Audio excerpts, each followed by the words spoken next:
Have you ever had someone else bump into you in a crowded hallway, and before you could even think the words "I'm sorry" left your lips? You weren't the one who wasn't looking. You weren't the one at fault. But for you, sorry isn't just a word for mistakes. It's a reflex. It's a social lubricant you use to apologize for the simple fact that you are occupying physical space in a room. Think about how many times a day you say it. Sorry for asking a question. Sorry for needing a minute of someone's time. Sorry for having a boundary, for being sad, or even for being too happy.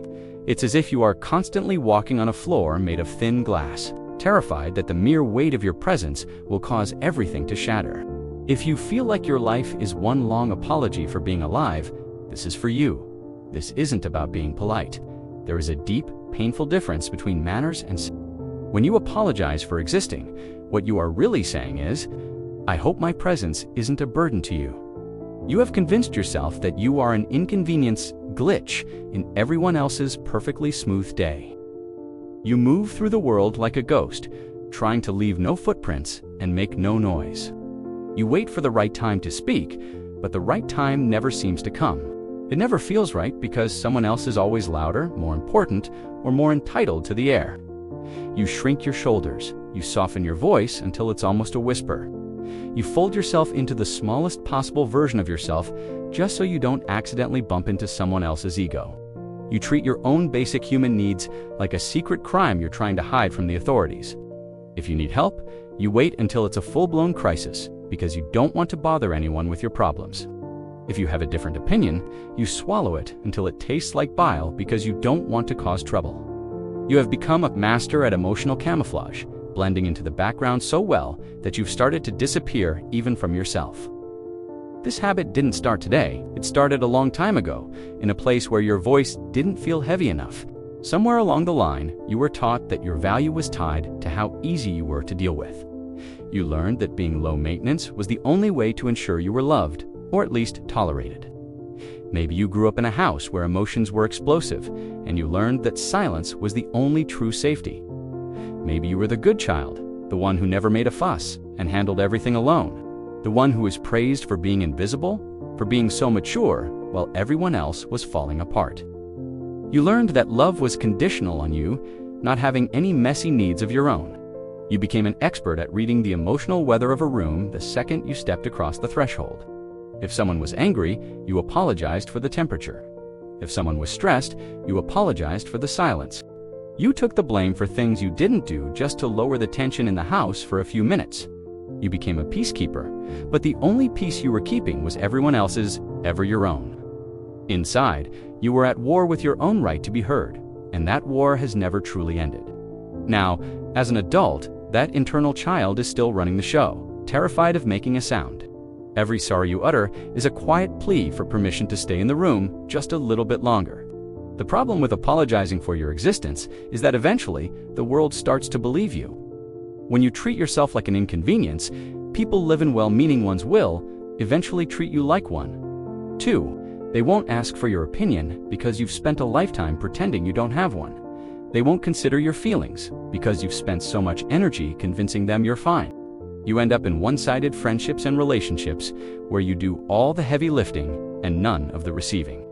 You become a supporting character in everyone else's movie, while your own script sits gathering dust on a shelf. You watch your own life happen from the sidelines, wondering when it will finally be your turn to be seen. This leads to a very specific, hollow kind of exhaustion that sleep can never fix.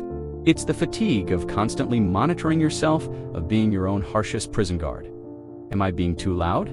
Did I say the wrong thing? Do they secretly hate me for asking for a glass of water? You are exhausted because you are performing the impossible task of being a person, while trying not to be a person at all. You are burning all your fuel just to keep the invisible light on, and it's draining your soul. You have been taught that to be good is to be unseen, but that is a lie designed to keep you small. I want you to try something today, right now, in the middle of this video. Take a deep breath, a real one that fills your lungs until your chest actually hurts a little. That air you just breathed, it belongs to you. You didn't steal it from anyone else. You didn't have to earn it, and you don't have to pay it back. It is a gift that is yours by right. The space you are occupying right now, it is yours by right of birth. You are not a guest in this life waiting for the host to tell you where to sit. You are the host. It is time to stop saying sorry and start saying thank you. It is a small shift, but it changes everything.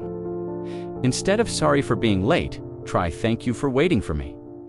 Instead of sorry I'm such a mess, try thank you for being there while I figure this out. When you replace an apology with gratitude, you stop being a burden and you start being a connection. You allow people to show up for you, and in doing so, you give them the beautiful gift of being helpful. You have to stop apologizing for having a heart that feels things deeply. You're allowed to have a bad day. You are allowed to be too much for people who aren't enough for you. The people who truly love you don't want you to be a shadow. They want the light even when it's blinding. They want to see the fire that keeps you alive, not the ashes of who you used to be. You are here. You are present. You are allowed to take up every inch of the space you were given. The next time you feel that sorry rising in your throat like a reflex, stop. Ask yourself, what am I actually apologizing for? Most of the time, the answer is nothing. You are just apologizing for being a human being. But you don't owe the world an explanation for your existence. You are not an inconvenience. You are a living, breathing miracle of complexity and emotion. And human beings were meant to be messy, loud, complicated, and visible. We were not meant to be quieted into submission by our own fear of being difficult. Put the apology down. It's a weight you've been carrying since you were a child, and it's too heavy now. Stand up straight, take up the space, speak at your natural volume. You've been sorry long enough for a crime you never committed. It's time to stop asking for permission to be here. It's time to just be. You are enough, exactly as you are, without the sorry at the end.